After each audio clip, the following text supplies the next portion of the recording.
जय हिंद साथियों, आप सभी का स्वागत है आपके अपने channel triple R defence academy पर।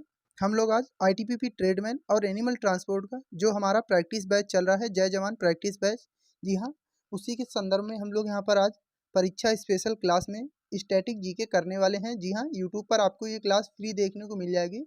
बाकी पीडीएफ जो है ये उन्हीं बच्चों को दी जाती है जिन्होंने इस बैच को लिया हुआ है। तो चलिए चालू करते हैं, हमारा आज का सेशन है उसकी ओर। जिन बच्चों ने अभी तक इस बैच को नहीं लिया है तो ले सकते हैं। जी हाँ, ये आपका प्रैक्टिस बैच होने वाला है। इसमें हम स्टैटिक जीके के वो टॉपिक कवर कराएंगे जो आपके परीक्षा में ज़्यादातर पूछे जाते हैं। तो यहाँ पर आज हम लोग सबसे पहले जो आपके मेला और महोत्सव, जी हाँ, मेला और महोत्सव यहाँ पर आपके काफ़ी ज़्यादा परीक्षा में पूछे जाते हैं, तो हम लोग यहाँ पर उनको कवर करने वाले हैं। मेरे दोस्तों से एक रिक्वेस्ट है कि जो बच्चे इस बैच को लिए हुए हैं, जिनको पीडीएफ मिल जाती है, तो क्या करिएगा, वो एक पीडीएफ को आप लोग क्या करिए, देख के अपना नोट्स बना सकते हैं। जी हाँ, वहाँ पर आप लोग रिवीजन करके इन प्रश्नों को याद कर लीजिएगा, क्योंकि जो टीसीएस की परीक्षाएं कराई जाती हैं उनमें ज़्यादातर इन प्रश्नों का जो है आपका चलन रहता है। तो चलिए चालू करते हैं। तो हमारा यहाँ पर पहला प्रश्न क्या है कि अम्बुबाची मेला जो है कहाँ पर आयोजित किया गया है। जी हाँ, अम्बुबाची का जो मेला है ये कहाँ पर आपका होता है, ये आपको बताना है। तो याद रखिएगा, अम्बुबाची का मेला अगर हम लोग बात करते हैं कहाँ पर होता है, तो ये असम में आपका होता है, यानी ऑप्शन नंबर ए बिल्कुल राइट आंसर होगा। अम्बुबाची का मेला जो है असम से संबंधित है। चलिए आगे देख लेते हैं। हमारा जो अगला क्वेश्चन है, बोनालू उत्सव जो है कहाँ आयोजित किया जाता है। जी हाँ, बोनालू उत्सव। तो यहाँ पर हम लोग मेला और महोत्सव जो है उनको कवर करेंगे। जी हाँ, 20 प्रश्न इससे होंगे और 20 हमारा जो एक दूसरा टॉपिक है स्टैटिक जीके का उससे होंगे। तो यहाँ पर क्या है कि बोनालू उत्सव जो है कहाँ पर आयोजित किया जाता है।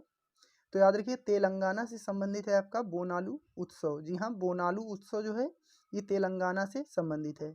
चलिए आगे देख लेते हैं। हमारा जो अगला क्वेश्चन है, अंतर्राष्ट्रीय भारतीय महोत्सव कहाँ पर आयोजित किया गया है। जी हाँ, अंतर्राष्ट्रीय जो भारतीय महोत्सव है ये कहाँ पर आयोजित किया गया। तो ये जो किया गया था ये आपका वीडियो कॉन्फ्रेंसिंग के माध्यम से आयोजित किया गया था, यानी ऑप्शन नंबर यहाँ पर डी बिल्कुल राइट आंसर होगा।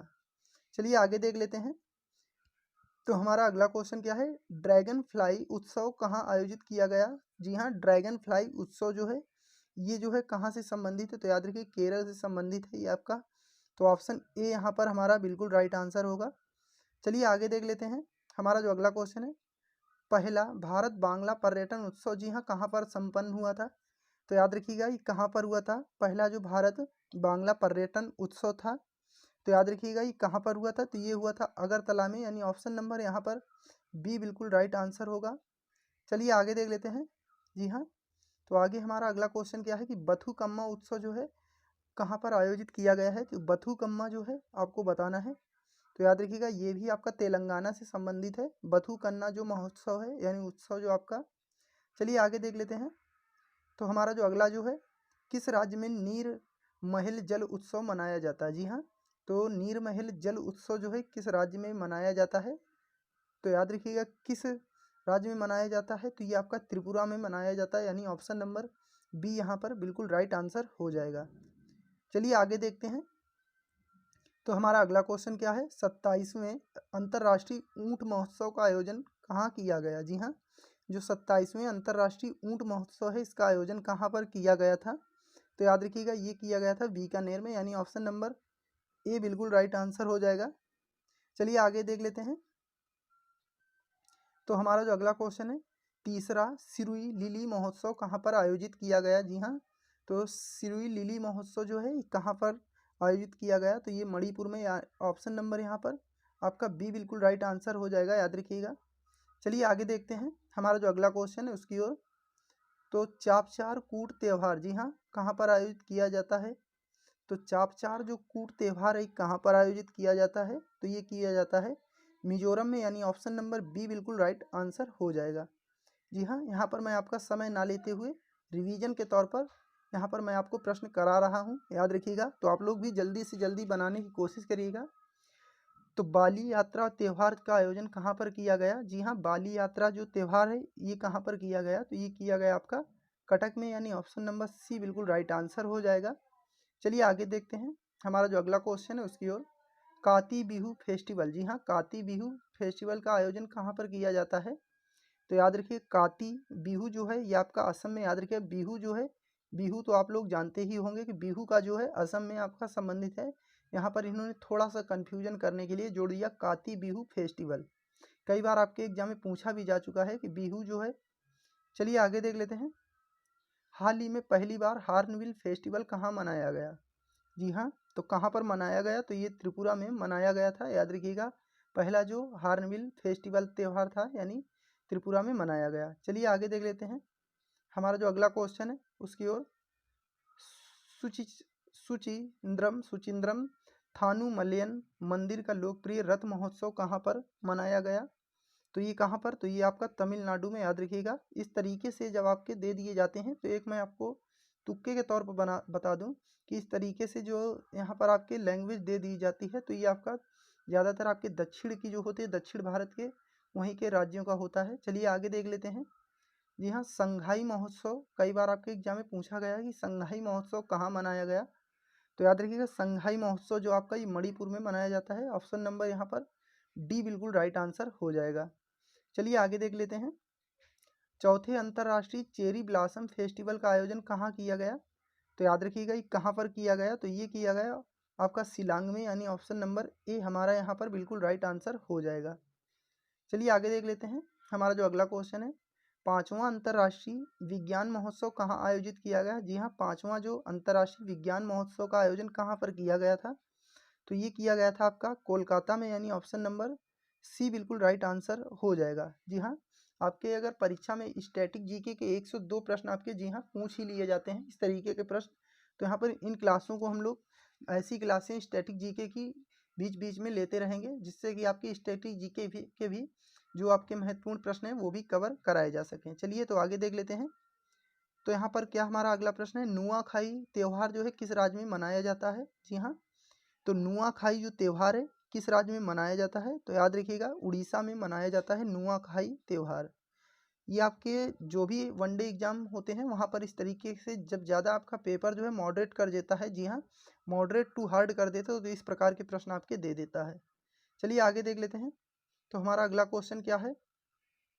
तो हमारा अगला क्वेश्चन है, अंतर्राष्ट्रीय गीता महोत्सव 2020 का आयोजन कहाँ पर किया गया था? जी हाँ, जो गीता महोत्सव था अंतर्राष्ट्रीय 2020 का, तो ये हरियाणा में इसका आयोजन किया गया था, यानी ऑप्शन नंबर सी बिल्कुल राइट आंसर हो जाएगा। तो यहाँ पर हमारा अगला क्वेश्चन क्या है, 20वां जो इस मॉडल पेपर का लास्ट क्वेश्चन होगा। यहाँ पर हमारा क्या है, पहले राष्ट्रीय जैविक महोत्सव का आयोजन कहाँ पर किया गया? जी हाँ, तो पहले राष्ट्रीय जैविक महोत्सव का, जी हाँ, काफ़ी महत्वपूर्ण प्रश्न है, तो कहाँ पर किया गया? तो नई दिल्ली में। याद रखिएगा, ऑप्शन ए बिल्कुल राइट आंसर होगा। चलिए आगे देख लेते हैं। जी हाँ, जिन बच्चों ने बैच को लिया हो तो उनके लिए PDF देख लीजिए, यहाँ पर आंसर के साथ में डाल दी जाती है। तो यहाँ पर देख लेते हैं।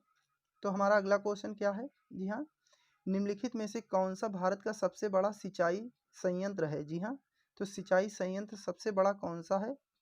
तो याद रखिएगा कौन सा हो जाएगा? तो इंदिरा गांधी नहर जो है ये सबसे बड़ा सिंचाई संयंत्र के अंतर्गत आ जाता है। जी हाँ, इस तरीके के प्रश्न आपके पूछ लेता है परीक्षा में। चलिए आगे देख लेते हैं।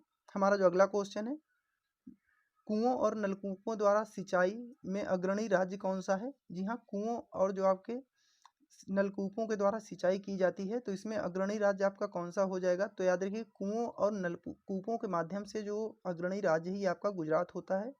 चलिए आगे देख लेते हैं। तो हमारा अगला क्वेश्चन क्या है, इंदिरा गांधी नहर कहाँ से निकलती है? जी हाँ, काफ़ी महत्वपूर्ण प्रश्न है, कई बार आपके एग्जाम में पूछा गया है और पूछे जाने की संभावना भी है। याद रखिएगा, तो इसको आप लोग स्टार मार सकते हैं कि इंदिरा गांधी नहर जो है कहाँ से निकलती है? तो याद रखिएगा, ये निकलती है हरिके जो बैराज है वहाँ से होकर निकलती है, यानी हरिके बैराज के निकट से। चलिए आगे देख लेते हैं। हमारा जो अगला क्वेश्चन है, त्रिवेणी नहर जो है किस नदी से पानी आता है? यानी त्रिवेणी नहर जो है ये यहाँ पर इस नदी में कहाँ से पानी आता है? तो त्रिवेणी नहर में याद रखिएगा किस नदी से पानी मिलता है? तो ये मिलता है गंडक नदी से, यानी ऑप्शन नंबर सी बिल्कुल राइट आंसर हो जाएगा। चलिए आगे देख लेते हैं। राजस्थान नहर का नया नाम क्या है? जी हाँ, जो राजस्थान नहर थी इसका नया नाम क्या है? तो इंदिरा गांधी नहर इसका नया नाम था। याद रखिएगा, सबसे पहले अगर पूछ लेगा कि इंदिरा गांधी नहर का पुराना नाम क्या होगा, तो राजस्थान नहर के नाम से जाना जाता था। चलिए आगे देख लेते हैं। भारत में बहुउद्देशीय नदी घाटी परियोजना का निर्माण निम्न में से किस नदी पर किया गया? जी हाँ, तो किस नदी पर ये किया गया था? तो याद रखिएगा, दामोदर नदी पर। दामोदर नदी पर जो आपका है भारत में बहुउद्देशीय जो नदी घाटी परियोजना का निर्माण किया गया था सबसे पहले, तो दामोदर नदी घाटी पे किया गया था। चलिए आगे देखते हैं। हमारा जो अगला क्वेश्चन है, मयूराक्षी परियोजना भारत में के किन 2 राज्यों को लाभान्वित कर रही है? तो याद रखिए, मयूराक्षी जो परियोजना है किन 2 राज्यों को इससे लाभ मिलता है? तो याद रखिए किसको किसको मिलता है? तो याद रखिए पश्चिम बंगाल और असम को। जी हाँ, पश्चिम बंगाल और असम को। चलिए आगे देख लेते हैं। भाखड़ा नागल परियोजना किस नदी द्वारा निर्मित है? जी हाँ, काफ़ी महत्वपूर्ण प्रश्न, कई बार आपके एग्जाम में पूछा भी गया है। जी हाँ, स्टैटिक के इस तरीके के प्रश्न आपकी परीक्षा में पूछ लिए जाते हैं। तो यहाँ पर क्या बोला गया है कि भाखड़ा नागल जो परियोजना है किस नदी पर निर्मित है? तो याद रखिएगा ये सतलज नदी पर निर्मित है, यानी ऑप्शन नंबर डी यहाँ पर हमारा बिल्कुल राइट आंसर हो जाएगा। चलिए आगे देख लेते हैं। तो नाथपा झाकरी परियोजना, जी हाँ, नाथपा झाकरी परियोजना किस राज्य में स्थित है? जी हाँ, इन परियोजनाओं से भी प्रश्न आपके परीक्षा में पूछ लिए जाते हैं।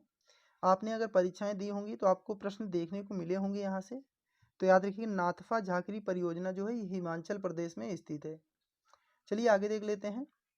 हमारा जो अगला क्वेश्चन है, टिहरी पनबिजली कॉम्प्लेक्स जो है निम्नलिखित में से किस नदी पर स्थित है? आपसे पूछ लेता है कि टिहरी परियोजना किस नदी पर है, या टिहरी पनबिजली कॉम्प्लेक्स जो परियोजना है किस नदी पर है? तो याद रखिएगा ये किस नदी पर है, ये आपका भागीरथी नदी पर स्थित है। तो ऑप्शन बी बिल्कुल राइट आंसर हो जाएगा।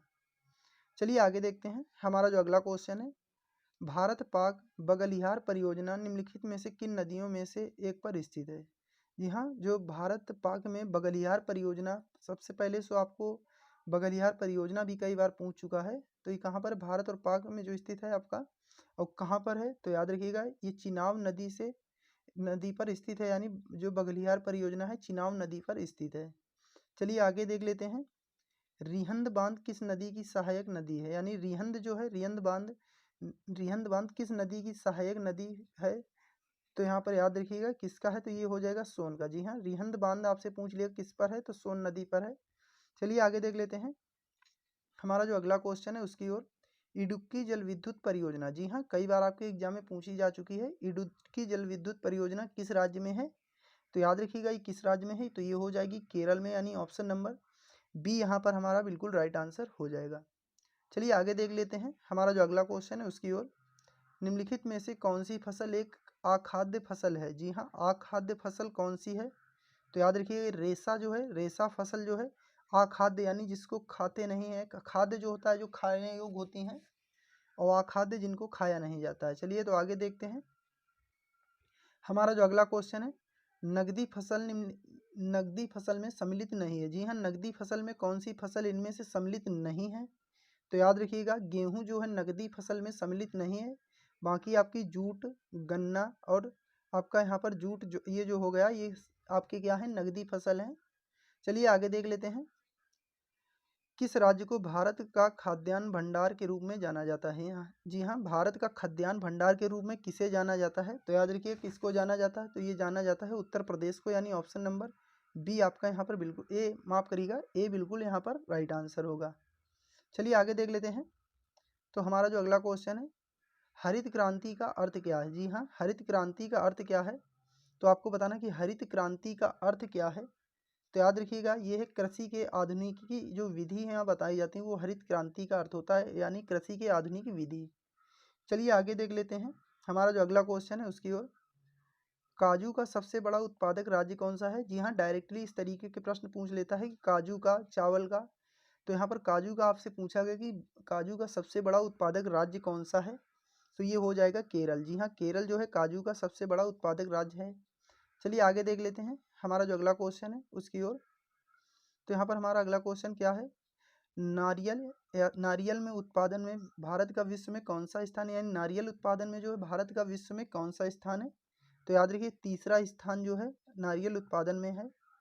तो यहाँ पर हमारा जो आज का लास्ट क्वेश्चन है, जी हाँ, लास्ट क्वेश्चन हमारा क्या है कि भारत में सर्वोत्तम चाय कहाँ पैदा होती है?